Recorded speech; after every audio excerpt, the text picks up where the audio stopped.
Bom dia a todos os irmãos. É um grande privilégio para nós meditarmos na palavra do Senhor nessa manhã fria, mas que o Senhor aqueça os nossos corações com a palavra, com o Espírito Santo nessa manhã. Bem, nós temos estudado os lemas da Reforma Protestante e eu e o pastor Carlos decidimos fazer essa série tratando dos 5 solas ou 5 lemas da Reforma Protestante. E na oportunidade passada, o pastor Carlos tratou a respeito da sola fide, a justificação somente pela fé. E nós que estamos no ano da comemoração dos 500 anos da Reforma Protestante, nós também embarcamos nessa onda de exposição dos 5 lemas da Reforma Protestante. E hoje eu quero falar sobre o sola chamado sola Scriptura, ou somente a Escritura. Ou somente a Escritura. E eu quero ler com os irmãos o texto de 2 Timóteo 3,16, que é um texto muito conhecido de todos nós. Certamente você conhece esse texto, você já leu esse texto, talvez você já até ensinou sobre esse texto, e esse será o texto que nós meditaremos nessa manhã. Eu quero dizer aos irmãos que não se trata de um sermão expositivo, obviamente, porque se trata de um sermão temático, então eu quero fazer um pouquinho diferente. Nós vamos ler o texto agora e no final eu vou voltar a falar a respeito do texto, bem próximo da minha conclusão. Tá ok? Então não se trata de uma exposição do texto bíblico propriamente dita, como é de costume, mas com uma exceção nós vamos fazer uma exposição temática sobre esse importante lema da Reforma Protestante. Todos os irmãos encontraram o texto bíblico? Sim? O texto diz que toda a Escritura é inspirada por Deus e útil para o ensino, para a repreensão, para a correção e para a instrução na justiça, para que o homem de Deus seja apto e plenamente preparado para toda boa obra. Meus irmãos, nós estamos na comemoração dos 500 anos da Reforma Protestante. Isso significa dizer que 500 anos se passaram. E, às vezes, nós tendemos a olhar para o passado, para eventos do passado, seja lá em que âmbito for, e nós tentamos, às vezes, transportar aquele período para os nossos dias de hoje. Se você voltar a sua mente há 20 anos atrás, por exemplo, se você lembrar como é que era o tempo em que você viveu nessa época, você vai perceber que muita coisa mudou.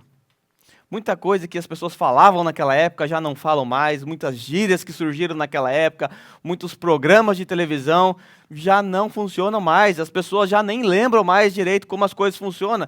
E o contexto da vida das pessoas naquela época era totalmente diferente. E eu estou falando de 20 anos. Agora imagine você voltar a sua mente a 500 anos atrás. E se você me conhece bem, você deve saber que eu sempre, quando eu olho para a história da igreja, ou estou lendo um texto bíblico, geralmente eu tento entrar na mente daquelas pessoas que escreveram, na mente daquelas pessoas que viveram aquele episódio. E isso faz com que a gente absorva o impacto daquilo que aconteceu naquela época. Nós imaginamos hoje, talvez, Lutero indo em alguma igreja assim, como nós conhecemos hoje. Talvez, imagine se você fosse como Lutero, lá na igreja lá do Edir Macedo, lá no Templo de Salomão, escrevesse 95 teses e pregasse na porta do castelo. O que ia acontecer? Nada. Alguém ia rasgar, jogar fora, não ia ter impacto nenhum aquilo. Mas na época de Lutero, essa atitude de afixar 95 teses na porta do castelo de Wittenberg, aquilo trouxe uma tremenda revolução para o seu tempo. Por quê? Porque os tempos eram outros. O contexto da reforma era outro. E nós precisamos, então, entrar, pelo menos tentar entender o contexto da reforma para entender a origem do sola Scriptura. Porque se nós pegarmos a palavra sola Escritura soltamente e tentarmos dar significado, ela vai nos parecer um conceito estranho. Por exemplo, somente a Escritura, no sentido de que eu não posso ler mais nada, não posso ler mais nenhum livro, somente a Escritura. E não é essa a ideia do conceito do sola Escritura. O sola Escritura, quando ele foi dado, havia um contexto histórico. Havia algumas coisas que estavam em jogo naquela época e que nós hoje perdemos de vista, que não faz sentido para nós hoje se nós fizéssemos a mesma coisa que Lutero fez naquela época. O que Lutero fez ao colocar as suas 95 teses na porta do castelo de Wittenberg era algo comum. Lutero não inventou nada. Era algo que os estudiosos faziam naquela época. Pregavam as suas afirmações teológicas para debate. Então o que Lutero fez? Estava chamando os estudiosos para um debate acerca dos dogmas da Igreja Católica Romana, principalmente que diz respeito à questão da indulgência e à questão da autoridade que era atribuída ao Papa, a tradição e, por último, aparecia a Bíblia. Então, o que está em jogo? Qual é o contexto histórico que antecedeu o sola Escritura? Eu quero, irmãos, que vocês coloquem na mente de vocês, todas as vezes que você ouvir a palavra sola Escritura, ou somente a Escritura, lembre-se que o que estava em jogo era a questão da autoridade. Quando nós falamos de romanismo, catolicismo romano, até hoje é assim, o catolicismo romano tem ainda hoje 3 autoridades de fé. A primeira é a autoridade do Papa, chamada autoridade magisterial, a autoridade do magistério, depois a autoridade da tradição e, em terceiro lugar, a autoridade das Escrituras. Quando Lutero propôs a ideia de somente a Escritura, o que Lutero fez? Lutero deu um croque aqui no Papa, tirou o Papa da autoridade, colocou agora as Sagradas Escrituras. Lutero, o que ele fez com a tradição? Lutero descartou a tradição? Não, a tradição ela é boa, ela só não pode ser decisiva na nossa interpretação das Escrituras. Então Lutero pega o Papa, destitui ele do trono de autoridade, coloca as Sagradas Escrituras e ela somente. Então Lutero está dizendo o quê? Quando a tradição é dada e essa tradição não se enquadra no que as Sagradas Escrituras diz, essa tradição tem que ser rejeitada. Então Lutero coloca a Bíblia no seu devido lugar. A Igreja Católica Romana havia tirado da Bíblia esse direito, colocado a autoridade da Bíblia, que era somente dela no passado, depositado no Papa e na tradição. Portanto, se você vai discutir com um católico romano hoje, um católico de verdade, a discussão não tem fim. Não há consenso. Por quê? Porque o que está em jogo é a questão de quem é que manda aqui. Quem que é a autoridade sobre nós? Os católicos constantemente vão recorrer aqui à tradição da igreja, aquilo que o Papa diz. Mas de onde vocês tiraram o purgatório? Não, o Papa, alguém lá no passado, algum Papa disse que era assim, e assim as coisas funcionam, porque o Papa tem autoridade sobre nós. O conceito católico é que a Bíblia veio da igreja, portanto a igreja tem autoridade máxima sobre a Bíblia. Então você tem que interpretar a Bíblia com a ótica do que o Papa, o que o clero diz. Então esse era o contexto da época de Lutero, a questão da autoridade. Lutero puxa o tapete do Papa e coloca a Bíblia no seu devido lugar, e isso gerou toda a revolução que nós conhecemos. A reforma protestante ocorreu nesse contexto. E as pessoas que viviam na época do contexto da reforma? Qual era a relação dessas pessoas com a Bíblia? Era relação cega. Por quê? Porque os leigos que viviam na época da reforma eram pessoas que não tinham acesso a esse livro que você tem hoje. As pessoas naquela época elas eram proibidas pela Igreja Católica de acessar esse livro. Ninguém podia ler. Aí você ia para a missa, para ouvir a palavra de Deus, a missa era em latim, também você não entendia nada. E o que acontecia? As pessoas acreditavam em qualquer coisa que era dito. Porque você não tem como medir. Você não tem como averiguar se realmente aquilo que está sendo dito está aqui nesse livro. E quando Lutero estudou esse livro nas exposições que ele fez de alguns livros da Bíblia, ele percebeu que a doutrina estava equivocada. Algumas pessoas dizem o seguinte: nossa, mas como as pessoas eram tão cegas naquela época, a ponto de acreditar, por exemplo, na venda de indulgência e comprar um papel como esse aqui, assinado pelo Papa, que lhe garantia a salvação. Como as pessoas podem acreditar num absurdo desse? Bom, as pessoas acreditavam em qualquer coisa naquela época, sabe por quê? Porque elas estavam distantes desse livro aqui. Elas não tinham acesso a esse livro aqui. E eu digo que para essas pessoas que acham que o fato daquelas pessoas acreditarem naqueles absurdos era terrível, eu digo que a igreja evangélica hoje está pior do que naquela época, porque as pessoas hoje acreditam em besteiras tanto quanto naquela época e elas têm esse livro em suas mãos, simplesmente não leem. Ou seja, esse livro aqui não tem sido mais a autoridade sobre a maioria dos títulos evangélicos nos dias de hoje. Aí você assiste a televisão, tá lá Valdomiro Santiago vendendo tijolinho usado, meia fedorenta, lenço babado, e as pessoas compram esses absurdos. Por quê? As pessoas têm esse livro, mas elas estão longe desse livro aqui.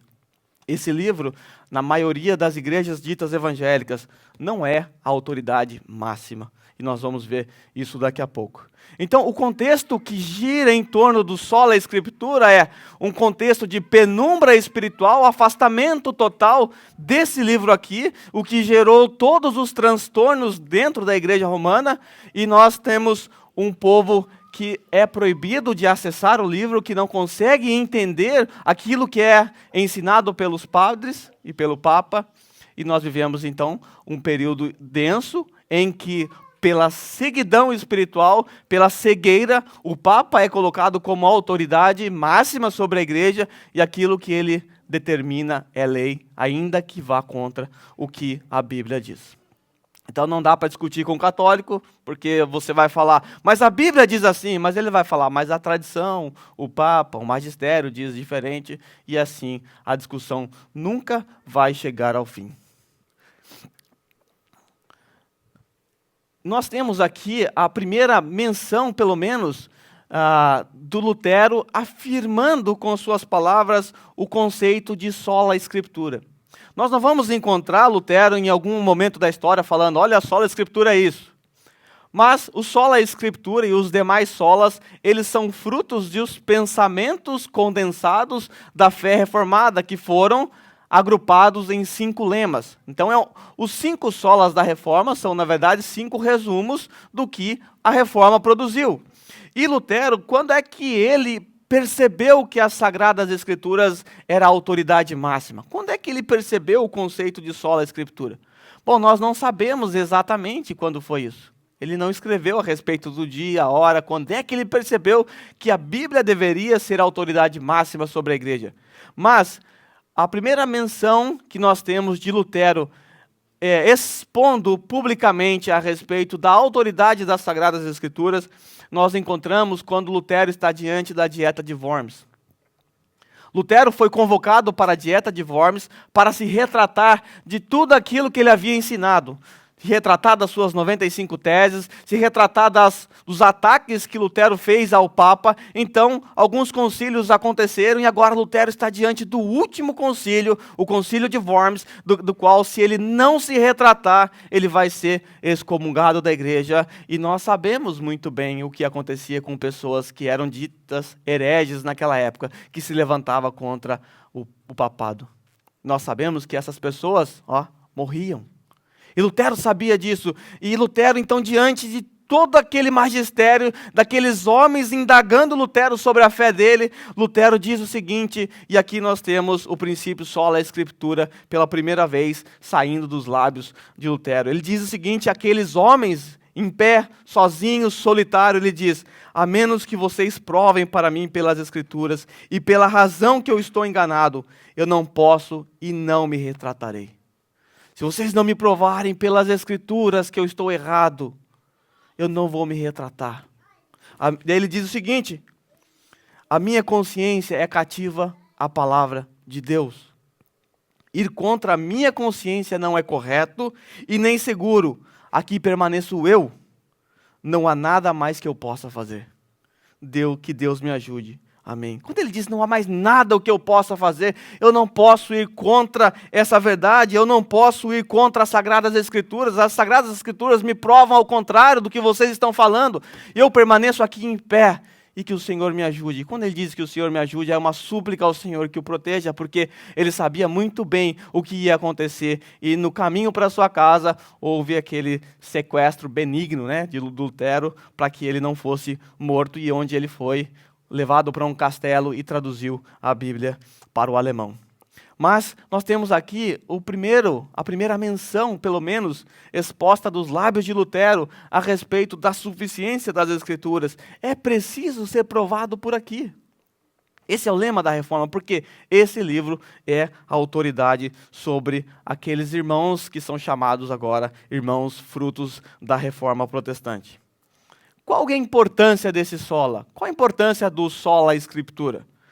O sola Escritura ele é importante porque ele deu origem aos demais solas. Se não houvesse o sola Escritura, não haveria solos Cristo, sola fide, sola Deo glória. Por quê? Onde é que os reformadores aprenderam que a glória é somente a Cristo, a Deus? Nas Sagradas Escrituras. Onde eles aprenderam que a justificação é somente pela fé? Onde eles aprenderam que a salvação é somente mediante a obra de Cristo na cruz do Calvário? Tudo isso foi ensinado a partir das Sagradas Escrituras. Se não houvesse o sola Escritura, não haveria os demais solas, não havia os 5 pontos do calvinismo, não haveria mais nada. A descoberta do sola Escritura fez com que essa árvore brotasse, que esse fruto germinasse e crescesse. Então o sola Escritura ele é a raiz de todos os demais solas. Essa é a importância desse sola. E o sola Escritura, ele é o cérebro da Reforma. Eu digo que o sola Escritura é o cérebro da Reforma e o sola Deo glória é o coração da Reforma. O sola Escritura, ele é o cérebro porque ele te dá o comando. Ele te diz, faça assim, o culto tem que ser assim, a sua vida tem que ser assim, você tem que amar a palavra dessa forma. O sola Escritura, ele te dá diretrizes, faça, cumpra, obedeça, é a régua, você tem que viver dessa forma. E o sola Deo glória te dá a razão pela qual você faz essas coisas. Para a glória de Deus. O sola Escritura te diz, prega o evangelho a todas as criaturas. O sola Deo glória te diz, faça isso, mas faça para a glória de Deus. Então nós temos, de um lado, o cérebro da Reforma, sola Escritura, e do outro lado nós temos o coração da Reforma, sola Deo glória, que vai ser exposto numa próxima oportunidade. E o sola Escritura, ele é o princípio formal da Reforma. Ele é aquela régua de medir tudo aquilo que você quer fazer, que você deve fazer. Por exemplo, você quer pôr dança no culto, né, Kate? Quer pôr dança no culto? Você vai colocar na régua. Opa, não cabe aqui. Não dá. Você quer fazer qualquer coisa, você quer inovar, você quer mudar, você quer inventar. Você vai sujeitar aquilo, qualquer pensamento, a esse parâmetro aqui. Se não estiver dentro da medida, você tem que descartar. Você coloca lá no guede, na fábrica lá, está fora da medida, não serve, é furiô, pode jogar fora, está com defeito. Então a Bíblia passou a ser para os reformados, para os reformadores, o princípio formal da reforma. E eu quero agora falar sobre 3 conceitos importantes sobre a Escritura. Eu vou apresentar 3 conceitos aos irmãos, certamente um já conhecem, e o outro pode ser que pareça ser novidade para os irmãos, mas vamos lá, 3 conceitos. O primeiro conceito é o conceito sola Escritura, tá? Nós temos o conceito sobre a Escritura, o primeiro sola Escritura, e eu já disse aos irmãos que o que estava em jogo, o que está por trás desse conceito de sola Escritura é a questão da autoridade, por isso apareceu um papa aí na foto, para você guardar e lembrar que todas as vezes que você ouvir sola Escritura, lembra a autoridade. É por isso que surgiu o sola Escritura. Então eu não preciso tecer muitos detalhes, os irmãos já conhecem o conceito sola, e agora eu quero apresentar aos irmãos um outro conceito que talvez seja novidade para alguns aqui. O conceito nuda Escritura. Quem que já ouviu? É novo para todo mundo. Tá? Nuda Escritura. O que é conceito nuda Escritura? O conceito nuda Escritura é um conceito que você tem que evitar. Antes de mais nada, antes de explicar, é um conceito a qual você deve evitar. É um conceito que os reformadores rejeitaram. As pessoas que defendem o nuda Escritura são aquelas pessoas que defendem que você só pode ler esse livro aqui, não mais nenhum outro livro. Você não deve se apegar à tradição, você não deve se apegar aos credos, você não deve se apegar aos concílios ecumênicos que houve ao longo da história da igreja, Você deve evitar ler comentários de outros comentários, você não deve ler comentários, você só deve ler a Bíblia, você não deve ler outros livros. Esse é o conceito nu da Escritura. Nuda, a palavra nuda a palavra nu vem de nuda, né? Somente ela, né? Sem nada, você não pode ler acompanhado de mais nada. Esse é um conceito, irmãos, que ainda que cheire ortodoxia, que cheire uma coisa bonita, né? Olha, eu sou um irmão que só leio a Bíblia, né? Nu da Escritura. Esse é um conceito perigoso, sabe por quê? Porque você lendo a Bíblia por si só, você pode ter compreensões, interpretações equivocadas desse livro aqui. E se nós observarmos o sola Escritura, quando ele foi entregue à igreja, Lutero, quando pegou as sagradas letras e tomou do clero e entregou ao povo, logo em seguida, o que nós vemos?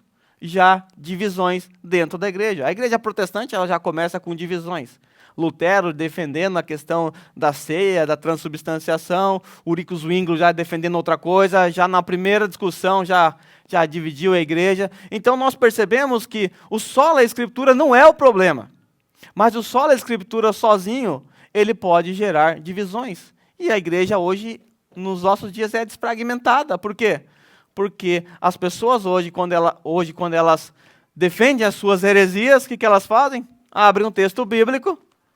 Está aqui, meu irmão. E você abre o texto bíblico, está aqui. Texto contra texto. E agora, quem está com a razão?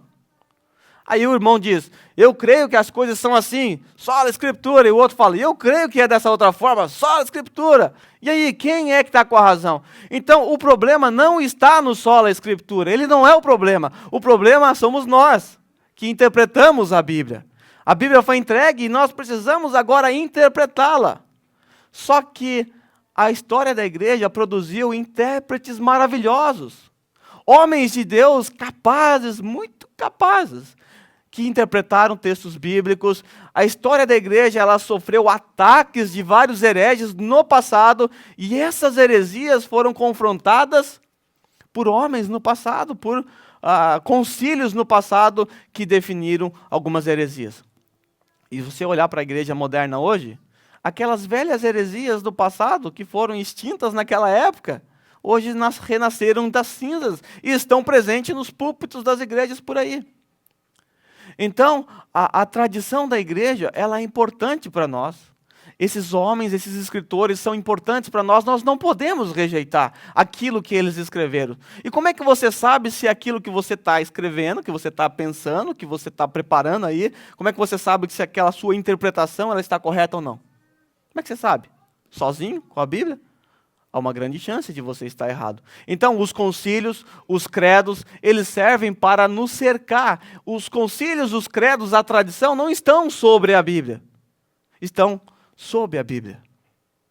E quando eles foram compostos e foram reafirmados, quando naquela época foram reafirmados as verdades da Bíblia, nós devemos usar as verdades que eles aprenderam naquela época. Lutero, Calvino, se você ler os comentários de Calvino, por exemplo, você vai perceber que constantemente ele cita os pais da igreja. Lutero cita muito Agostinho de Hipona, eles não rejeitaram a tradição da igreja. E você também não deve rejeitar a tradição da igreja. Está aí um desenho para você entender como é que funciona essa questão da tradição da igreja. Nós temos, eu não sei se vocês conseguem enxergar, a parte de baixo, preto ali, é a Bíblia. Sola Escritura está aqui embaixo. Nós temos então dois conceitos sola Escritura aqui. De um lado nós temos uma parede chamada os credos e outra parede chamada as confissões de fé que foram produzidas ao longo do século. Então todas as doutrinas saem das Sagradas Escrituras porque nós cremos no sola Escritura. E as igrejas que possuem, que abraçam a confissões de fé, que têm os credos como pontos de verdades, elas têm como uma proteção, um muro como proteção, para que as verdades, né, não sejam verdades tortas, não sejam heresias. Já por outro lado, quem não tem esses muros, olha o que acontece, a bagunça. Então a igreja evangélica moderna, hoje, ela se encontra daquele lado, seta para tudo quanto é lado. Quando nós observamos a tradição, a história da igreja, os outros comentaristas, nós criamos uma barreira que nos ajuda a certificar-nos de que aquilo que cremos hoje está em conformidade com tudo aquilo que foi ensinado ao longo da história da igreja. A história da igreja ela é importante, mas ela não é decisiva na nossa interpretação. Ela é apenas um cooperador que nos ajuda a certificar-se de que nós não estamos no caminho errado. Se você não está ensinando uma heresia que já foi, né, abordada no passado, de repente você está ressuscitando heresias aí, tome cuidado. Então, o nu da Escritura é esse conceito de somente a Bíblia e mais nada. Os reformadores nunca abraçaram tais ideias. Os reformadores sempre se apoiaram ao longo da história da igreja, em Agostinho, em outros homens, homens que fizeram parte da patrística, por exemplo. E o terceiro conceito que eu quero falar aos irmãos é o conceito tota escritura. Tá bom, irmão Glauber, tu tá falando que o sola escritura é muito bom, mas que é perigoso, porque as pessoas podem interpretar errado, e realmente algumas pessoas interpretaram ao longo da história de forma errada, e gerou muitos problemas, e de repente, então, nós percebemos que o nu da Escritura também é perigoso, porque só com a Bíblia, sem atentar para a tradição, desprezar a história também pode trazer problemas. Como é que eu faço, então? Como é que eu resolvo esse problema? Aí nós temos o tota Escritura. O tota Escritura é total Escritura, a Escritura como um todo. Ele é um princípio hermenêutico que nos ajuda a interpretar, a entender o texto bíblico. Então, como é que você faz com o texto bíblico? Você vai lá, abrir um texto bíblico qualquer, está lendo ele, está meditando nele, de repente surgiu dali uma ideia esquisita, assim, uma ideia que você não sabe se está muito certo. Você viu ali, por exemplo, um texto que Jesus chorou, e você diz o seguinte: nossa, Jesus chorou, então ele era somente um homem, ele não era Deus. Deus não chora. Aí você chega a umas conclusões assim, mas está aqui, ele chorou. Só a Escritura, né? Está aqui. Jesus não é Deus. Aí o que você faz? Primeira coisa, você abandona o nu da Escritura, você vai para a tradição da igreja, você olha para lá, será que na história da igreja, o que os homens falaram a respeito da natureza de Jesus? Aí você já vai descobrir por si só que no passado já houve concílio tratando a respeito da natureza de Cristo, e foi provado ali pelos textos bíblicos que ele é plenamente humano, plenamente divino. Aí o que você faz? Ok, você já tem uma base, você já tem uma ajuda aqui, poxa, peraí, eu estou sozinho nesse campo aqui, os que abraçaram essa ideia no passado junto comigo, foram hereges. Então, peraí, alguma coisa está errada aqui. Então, o que você faz? Você vai para o tota Escritura. Você vai pegar a totalidade do texto bíblico para você interpretar aquela verdade. O que os outros autores falaram a respeito disso que você está lendo? O que o resto dos evangelhos mostram a respeito de Jesus? Aí você chega lá em João capítulo 1 e você percebe que Jesus é Deus também. Opa, tota a Escritura. Você não ficou com uma verdade isolada de um versículo. Você viu o que aquele versículo significa dentro de toda a Bíblia Sagrada. Então é um princípio hermenêutico que ajuda você a não cair em erro. Nunca trabalhe com textos isolados. Dizem as más línguas que a Bíblia é a mãe de todas as heresias. Por quê? Porque o Testemunha de Jeová usa a Bíblia, os mormons usam a Bíblia, muitos hereges evangélicos usam a Bíblia. Tudo vem da Bíblia. Então o problema não está na Bíblia em si. O problema está na não observação do tota Escritura e esse rejeitar do tota Escritura faz com que as heresias surjam no nosso meio, no meio da igreja dita evangélica. Então, 3 conceitos que nós temos aqui é a sola Escritura, a autoridade máxima sobre nós. Nós vimos que ela sozinha, ela pode gerar problema. Nós devemos rejeitar o nu da Escritura, nós devemos dar a devida importância à história da igreja, à tradição da igreja, desde que ela se enquadre nas Sagradas Escrituras, e nós devemos interpretar a Bíblia a partir da totalidade dela. O que esse texto significa aqui, o que esse texto significa em outro local da Bíblia Sagrada. Algumas ameaças ao sola Escritura. O sola Escritura na contemporaneidade hoje, na contemporaneidade hoje é bom, né? Perdoe aí a redundância. Nos dias de hoje, o Sola Escritura tem sido ameaçado por alguns equívocos que estão dentro das igrejas modernas. E a primeira ameaça ao Sola Escritura, que está muito forte na maioria das igrejas por aí, é o misticismo. Lembre-se, o Sola Escritura é o que mesmo? A autoridade. Diz respeito à autoridade. E muitas igrejas ditas evangélicas hoje têm colocado uma outra autoridade no local das Sagradas Escrituras. E o misticismo, ele ocupa um local, um papel fundamental na maioria das igrejas ditas evangélicas.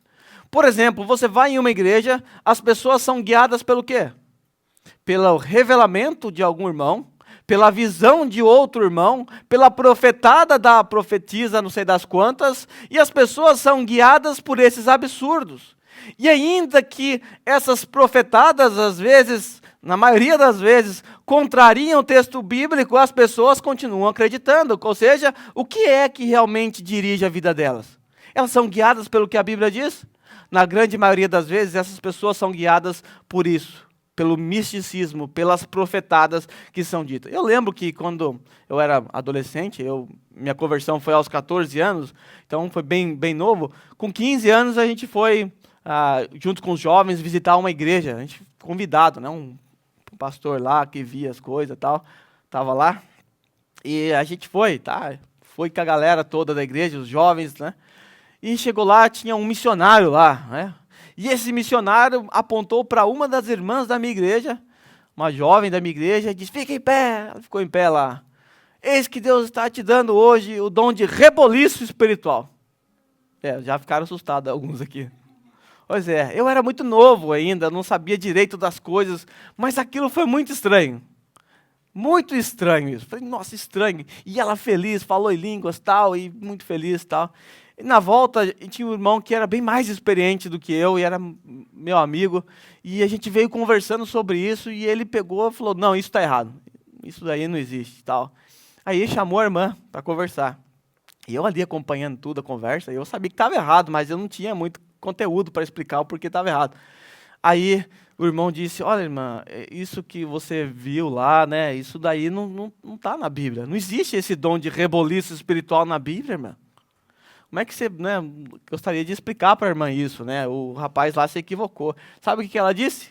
Só a Escritura não existe, então eu rejeito. Ela disse o seguinte: mas se ele é que é homem de Deus falou, então deve existir sim. Ou seja, não importa se a Bíblia diz o contrário daquilo. E até se você procurar a palavra reboliço no dicionário, você vai ficar assim, assustado e tentando imaginar o que seria dom de reboliço espiritual. Até hoje eu não consegui definir esse trem aí, falar trem para ajudar os mineiros. Até hoje eu não consegui definir o que significa isso. Mas o misticismo é uma praga dentro da grande parte das igrejas ditas evangélicas. Por quê? Porque ela coloca uma outra autoridade sobre a igreja. Aquilo que é dito pelo profeta, mesmo que contraria a Bíblia, é verdade. Opa, ele é homem de Deus, o que é isso? Então as pessoas guiam as suas vidas, suas decisões. Eis que eu te digo, você vai casar com aquele. E as pessoas casam depois, quebram a cara simplesmente por obedecer a esses falsos profetas. Então o misticismo é uma ameaça, ele tenta usurpar o sola escritura.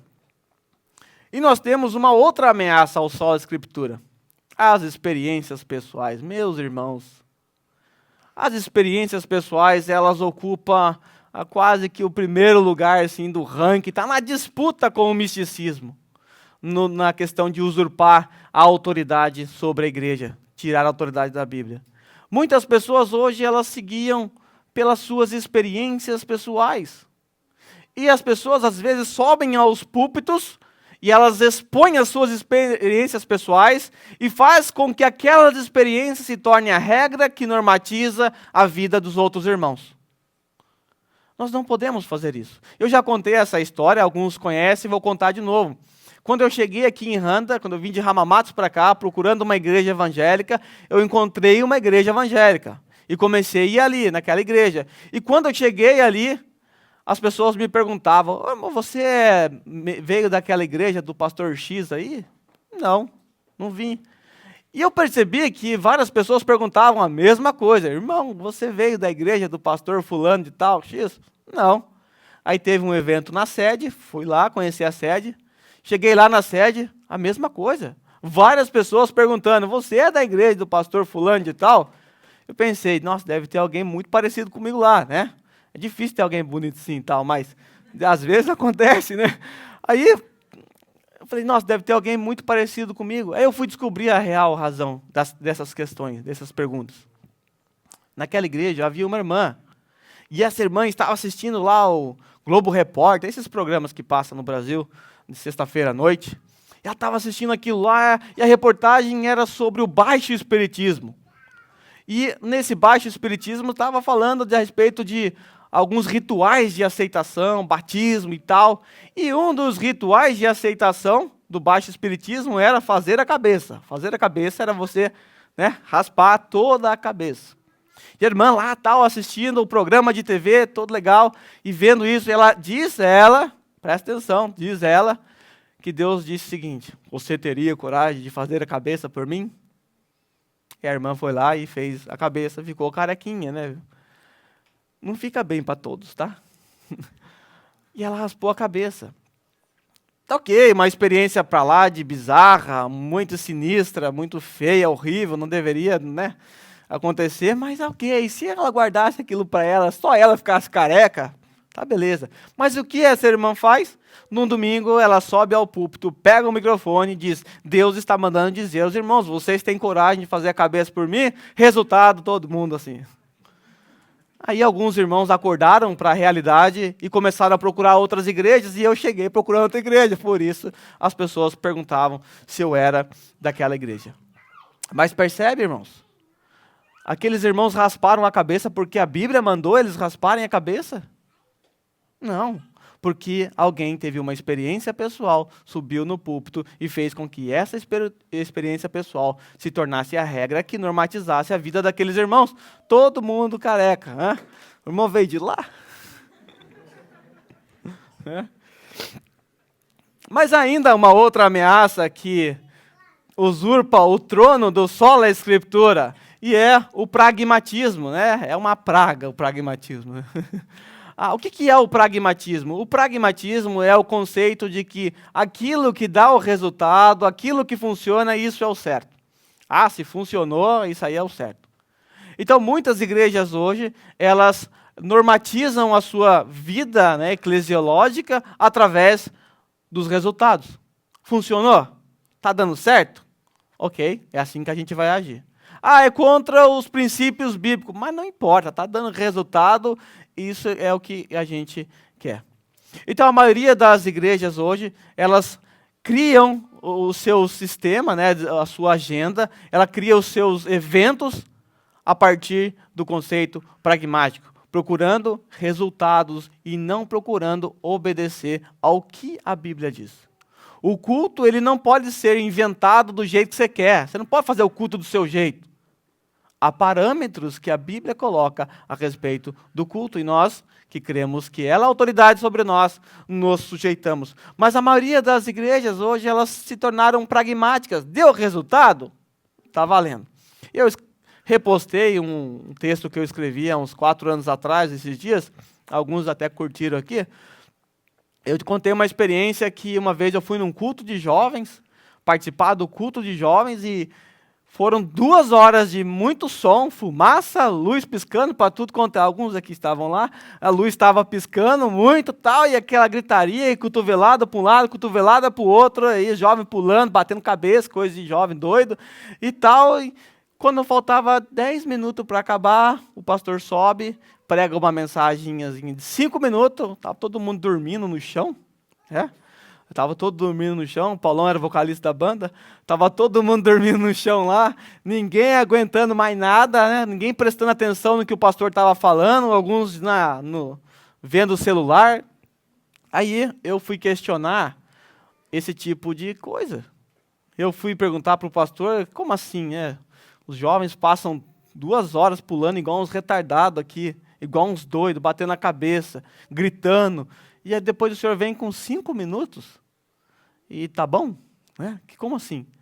Sabe qual foi a resposta? Meu irmão, o mundo oferece essas atrações. Se nós não produzirmos aqui na igreja, esses jovens eles vão procurar lá fora. Então é melhor que tenha essas atrações aqui dentro. E aliás, jovem não gosta muito de sermão. Então 5 minutos tá bom. Foi essa a resposta que eu ouvi.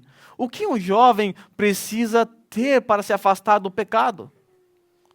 O que um jovem precisa ter para se afastar desse mundo que oferece essas atrações? Precisa esconder essa palavra no coração para não pecar contra Deus. É uma visão pragmática, se guiando pelos resultados. Vai dar resultado para o jovem? Não vai dar coisa nenhuma. Esses jovens nem estão mais lá. Já se passaram quase 10 anos, a maioria já nem estão mais lá. Por quê? Porque é uma fé que foi calcada sobre eventos, sobre balada. E se você quer saber, se você gosta de uma balada, a balada no mundo deve certamente ser mais legal. Não sei porque eu não fui, mas deve certamente mais legal que uma balada gospel. Deve ser mais legal. E os jovens, com certeza, vão procurar mais para frente outro tipo de evento. Ainda há uma outra ameaça quanto ao sola escritura. E essa ameaça é o tradicionalismo. Muitas pessoas, como eu disse, aqui a tradição ela não é ruim em si. Ela é importante. A tradição nos ajuda. Mas muitas igrejas criam tradições que estão contrárias aos parâmetros da Bíblia. Quando a tradição não se enquadra naquilo que a Bíblia diz, meus irmãos, nós devemos rejeitar. E a igreja evangélica, ela é considerada por ser uma igreja que cria, inventa tradições. Eu sou de uma época em que algumas igrejas, as mulheres não podiam nem cortar o pelo do sovaco. Imagina King Kong, né?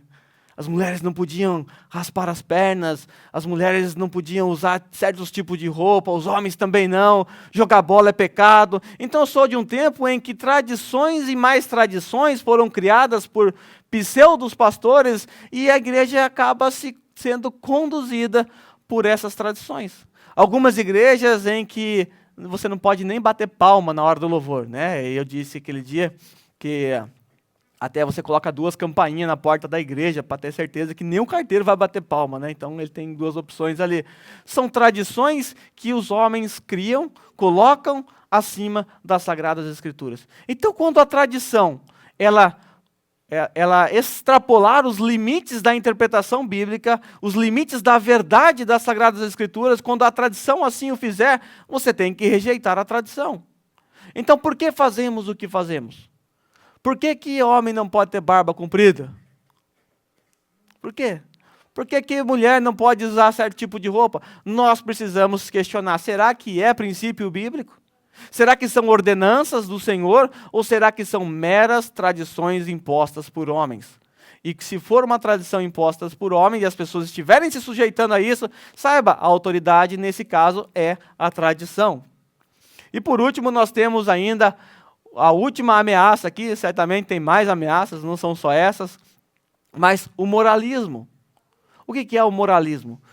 A maioria das mensagens pregadas nos púlpitos das igrejas hoje são meramente moralistas. O que é isso? O moralismo é a ideia de tentar tratar a moral da pessoa, simplesmente a sua parte estética, a sua parte de fora. O moralismo ele não consegue tratar a parte interna. O moralismo ele se preocupa com a aparência. Então, nesse sentido, algumas igrejas são guiadas o quê? Pela sua aparência, pela boa moral. Mensagens moralistas dizem, não façam tal coisa porque é feio. Um pai moralista diz ao seu filho, filho, não responda para sua mãe porque é feio. Isso é uma mensagem moralista que você está dando ao seu filho.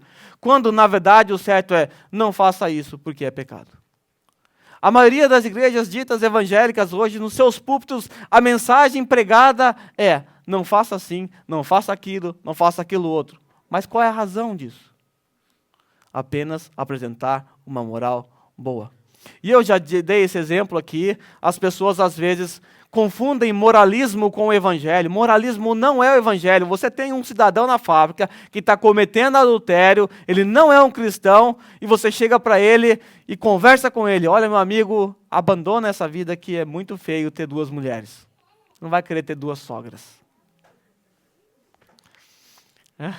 Aproveitando que a minha sogra está aí. Você não vai querer ter 2 sogras.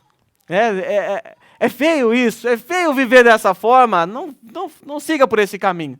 Esse seu amigo incrédulo, ele fala, olha, realmente, esse cara tem razão, ter duas sogras não é muito bom. É legal, eu acho que ele tem razão, eu vou de fato ouvir o conselho dele. E ele para de cometer adultério e ele passa a viver somente com a sua esposa.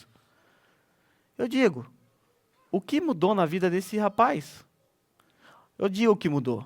Ele era um condenado ao inferno que tinha duas esposas. Agora ele é um condenado ao inferno que tem uma única esposa. Na verdade, o problema dele não foi resolvido, porque o problema não está na moral dele. O problema está na raiz, no caráter, na raiz dele. E é assim que nós devemos tratar. A mensagem evangélica, o sermão pregado é aquele sermão que tenta tratar o problema na raiz, no pecado.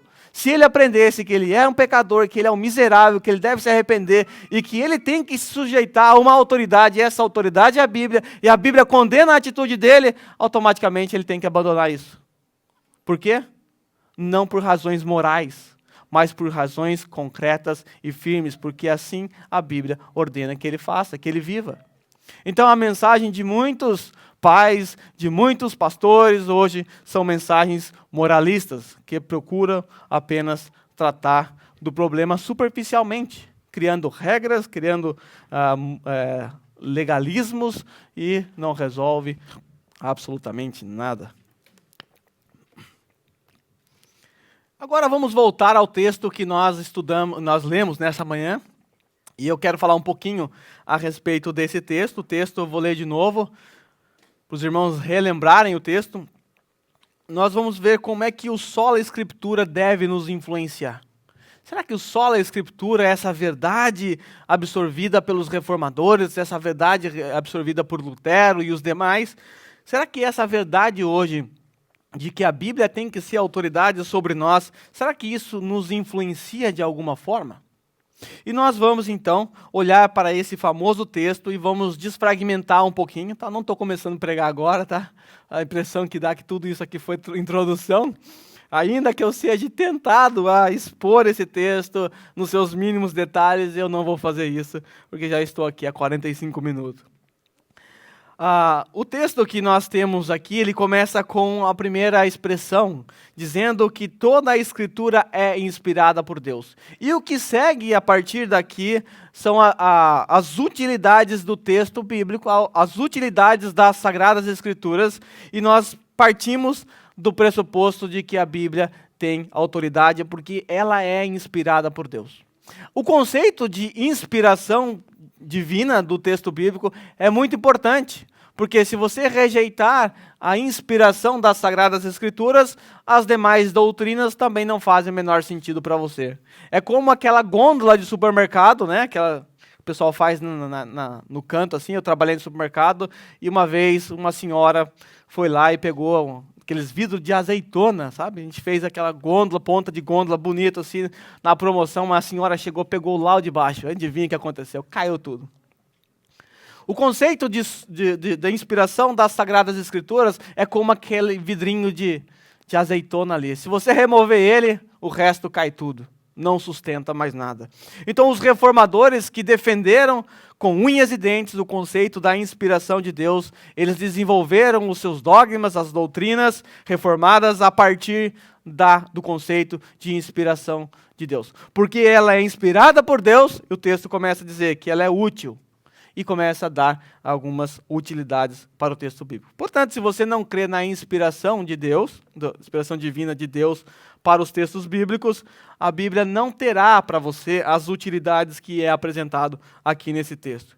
Esse texto, quando Paulo escreveu, ele deu a Timóteo, e Timóteo era um jovem pastor que estava começando no seu ministério, e Paulo está dando as instruções a Timóteo. Então, várias instruções pastorais são dadas a Timóteo, e aqui Paulo coloca a ferramenta necessária para o trabalho na mão de Timóteo. Timóteo, você vai começar o seu trabalho, você agora precisa da ferramenta adequada. E a ferramenta adequada é essa ferramenta aqui. E Paulo diz que essa ferramenta ela é inspirada por Deus. E agora ele começa a falar que essa ferramenta, porque ela é inspirada por Deus, ela é útil para o ensino.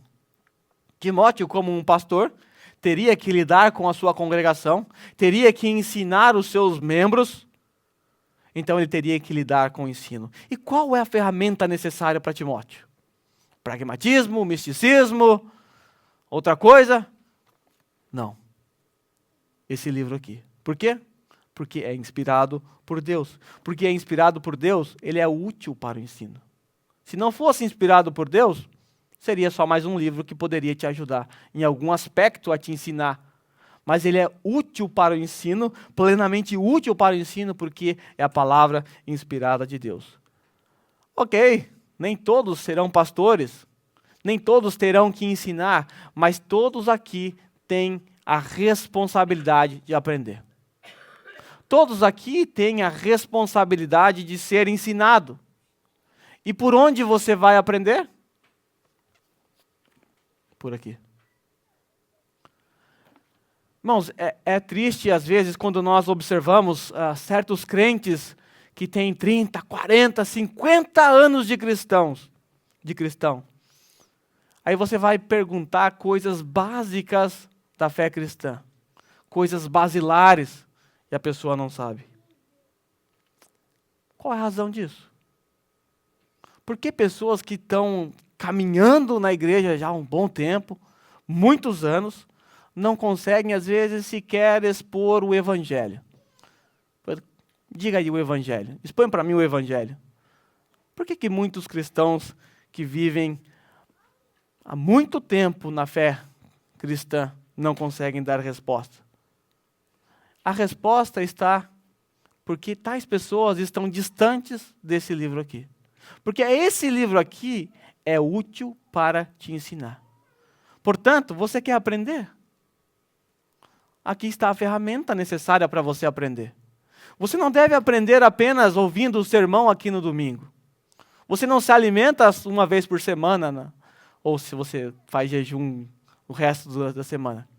Certamente, você se alimenta todos os dias e você tem que ser ensinado pelas sagradas letras todos os dias da sua vida. Porque esse é o livro útil para te ensinar. Se você não sabe muita coisa ainda da fé cristã, se você ainda não tem conhecimentos basilares da fé cristã, meu irmão, minha irmã, se aproxime desse livro. Se deleite nesse livro. Aprender das Sagradas Escrituras não é responsabilidade nossa que estamos aqui à frente somente, mas é responsabilidade de cada um de vocês. Aprender em casa, estudar em casa. Você pode não ensinar aqui na igreja, mas se você é pai, você é um professor em casa. E se você não sabe para você, o mínimo, o que dirá os seus filhos? Nós sempre dizemos que quando os nossos filhos vêm aqui à frente para ir para a escolinha, ali na salinha, nós sempre dizemos que a responsabilidade não é da igreja de discipular os seus filhos. É responsabilidade dos pais que têm que ensinar em casa. Mas como ensinar se nem mesmo os pais sabem? Como ser um professor que nem mesmo você aprendeu? E se você não aprendeu, a culpa é toda sua. Porque esse livro, ele é útil para o ensino. Porque a Bíblia é inspirada por Deus, ela também é útil para a repreensão. Às vezes nós nos deparamos com textos que são duros, que apontam o dedo para nós, que olham para nós com aquele olharzinho de raio saindo fogo. São textos que nos repreendem. Isso acontece com certa frequência, por quê? Porque nós somos pecadores. E a Bíblia é a palavra santa de Deus que tenta nos moldar o caráter de Cristo. E nós estamos do lado oposto, então é óbvio que a Bíblia vai nos repreender. É óbvio que vez ou outra você se sentirá repreendido aqui do púlpito. É óbvio que às vezes em conversas com alguns irmãos você vai ser repreendido, porque você é pecador tanto quanto nós. A Bíblia, ela é apresentada como útil para a repreensão. Então ela vai falar para você, não faz assim. Não viva dessa forma. Abandone isso. Largue essa vida de pecado. Isso que você está fazendo não está correto. A Bíblia vai te repreender, ainda que você não goste. Ainda que você não suporte ouvir a repreensão, você vai ser repreendido aqui do púlpito, quando a Bíblia for pregada. E é lamentável quando nós olhamos a vida de algumas pessoas que também têm muito tempo de cristão, caminhada cristã, e são pessoas repreensíveis o tempo todo. São pessoas que não mudam. São pessoas que você repreende, e você repreende, e você repreende, e as mesmas atitudes permanecem. Sabe por quê? Porque tais pessoas estão distantes desse livro. Tais pessoas vivem no pecado e por causa disso estão distantes da Bíblia. Certo autor diz que esse livro te afasta do pecado, ou o pecado te afasta desse livro. A razão óbvia para aqueles repreensíveis que estão obstinados em seus pecados, que não amam a repreensão, se dá pela ausência da Escritura como autoridade sobre a sua vida. Portanto, se você é alguém repreensível, você é alguém que também não gosta de receber repreensão, que rejeita toda a repreensão, saiba que você não está se sujeitando à autoridade das Sagradas Escrituras. Timóteo teria que lidar com repreensões naquela igreja. E Paulo está falando, aqui está a ferramenta útil para você repreender aquele povo que vai também te repreender. Então, toda a Escritura, por ela ser inspirada por Deus, ela é útil para te ensinar, ela é útil para te repreender, ela vai apontar o dedo na sua ferida, mas assim como um bom pai, que corrige o seu filho, que repreende o seu filho, você o corrige também. A Bíblia não simplesmente aponta o dedo para você e fala, não faz isso. Seu miserável pecador, não faça assim, não ande assim. Mas a Bíblia também te dá as orientações de como é que você tem que fazer.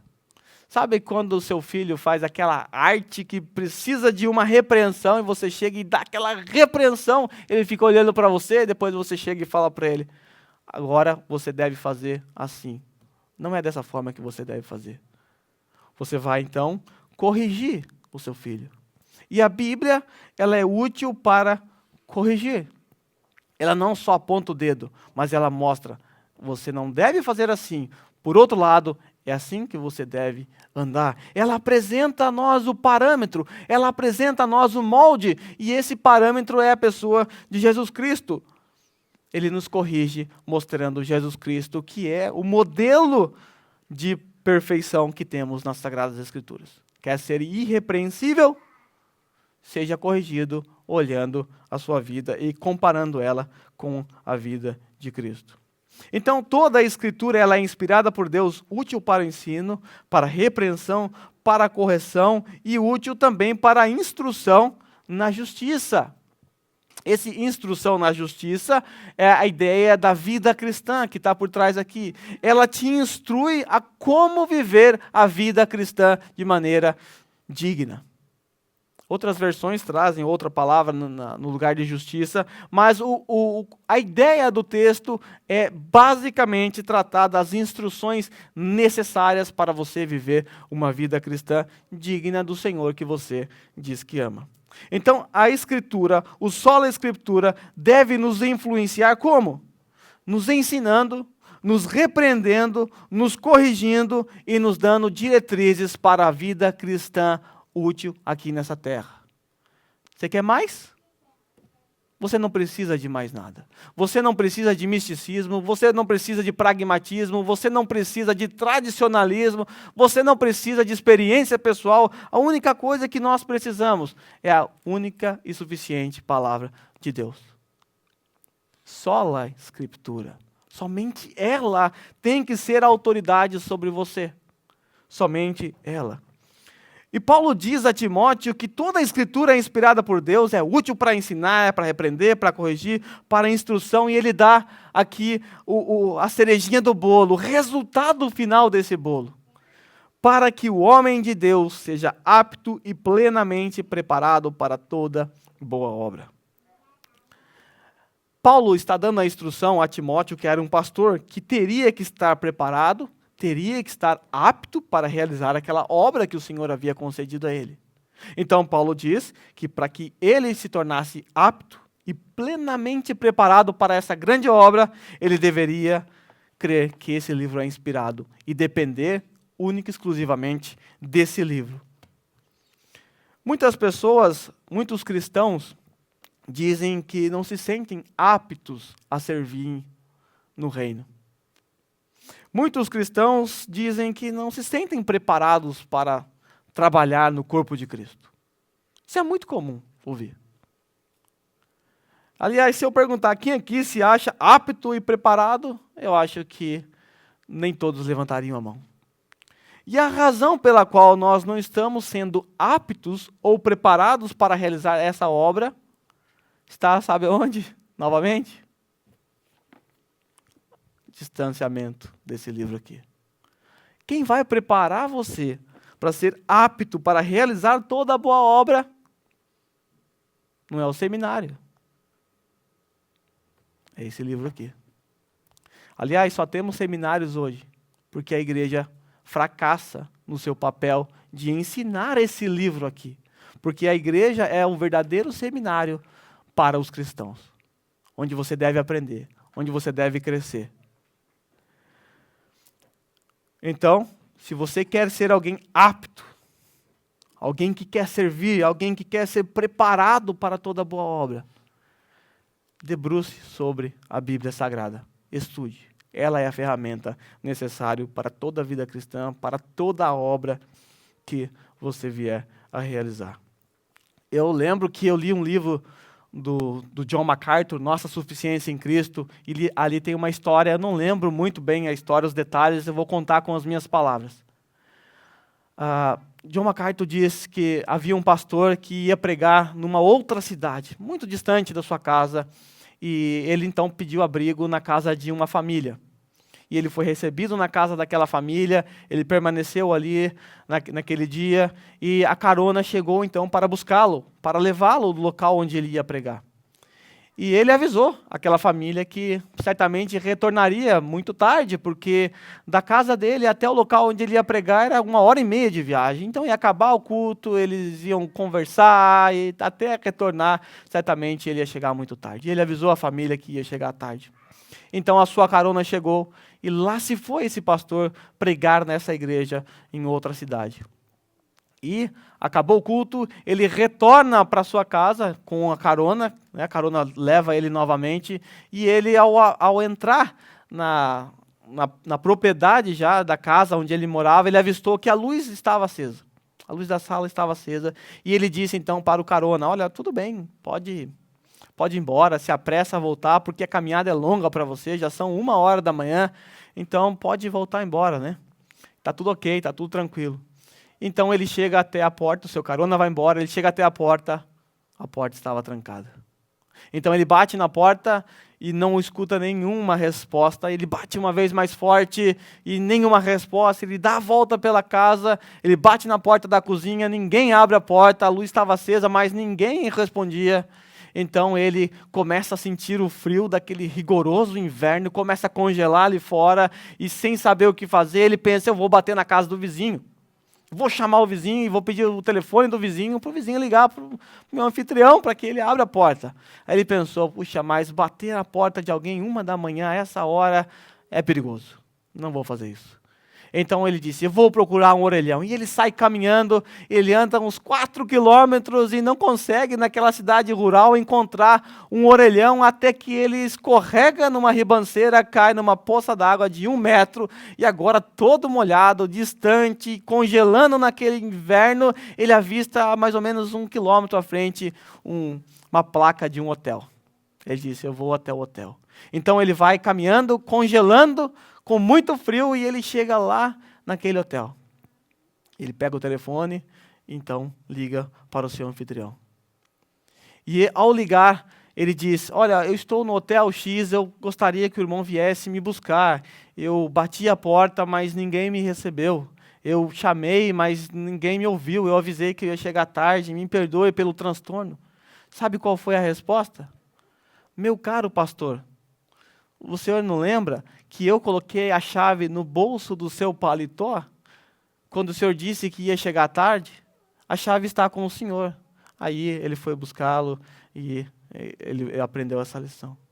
Nessa história toda, a Sagrada Escritura é essa chave que fica no nosso bolso, escondido ali, guardado, que algumas vezes a gente até esquece que está ali. que a gente nem lembra que foi nos entregue.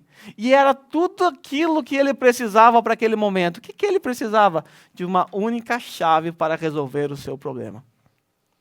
Por não ter essa chave em suas mãos, ele passou frio, teve que andar, estragou a sua roupa e tudo isso porque ele não atentou para aquilo que ele tinha. Ele já tinha tudo aquilo que ele precisava. Irmãos, nós temos aquilo que nós precisamos. Nós não precisamos do pragmatismo, nós não precisamos do moralismo, nós não precisamos de nada disso, nós só precisamos das Sagradas Escrituras. A psicologia não nos importa, nós temos as Sagradas Escrituras, ela é a única regra de fé e prática, é o sola Escritura, é a autoridade sobre nós que vai normatizar a minha e a sua vida. Quando estivermos fora dela, ela vai nos repreender. Quando não aprendermos dela e nos debruçarmos sobre ela, ela vai nos ensinar. Se você estudar, se você buscar, com certeza você vai crescer, você vai aprender. Então lembre-se, toda a Escritura é inspirada por Deus e é útil para aquilo que você precisa. Você, assim como eu, precisa ser ensinado, precisa ser repreendido, precisa ser corrigido e precisa estar apto para servir a Deus no reino, preparado. Só tem um jeito, sola Escritura. Vamos nos colocar em pés?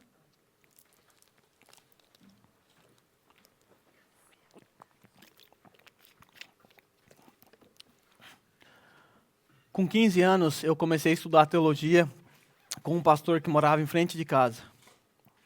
E nos primeiros dias, ele fez uma oração, ele estava orando, e uma frase da oração desse pastor marcou minha vida, eu nunca mais esqueci. É uma frase que vai parecer a coisa mais simples para você. Talvez seja.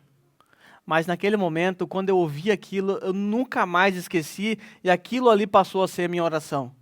Uma oração simples. Sabe o que ele disse no meio da oração? Senhor, ensina-nos a amar cada dia mais a Tua palavra. Eu nunca imaginei que eu ia ouvir isso da boca de um pastor, porque um pastor, você pensa que ele ama a palavra. Você imagina que a palavra tem alta conta na vida dele e você fala, eu preciso orar assim, não pastor, né? E aquela oração foi assim um grande motivador na minha vida e sempre foi a minha oração. Anos depois, quando eu comecei a dar aula, eu sempre escrevia no quadro, ensina-nos a amar cada dia mais a Tua palavra. Então o que eu quero fazer agora com os irmãos é orar novamente, suplicando a Deus, pedindo a Ele, que nos ensine a amar cada dia mais a palavra dele. Vamos orar? Santo Deus, nós aqui miseráveis pecadores reconhecemos a nossa debilidade diante do Senhor. Reconhecemos a nossa fraqueza, a nossa negligência, reconhecemos que nós precisamos do Senhor o tempo inteiro.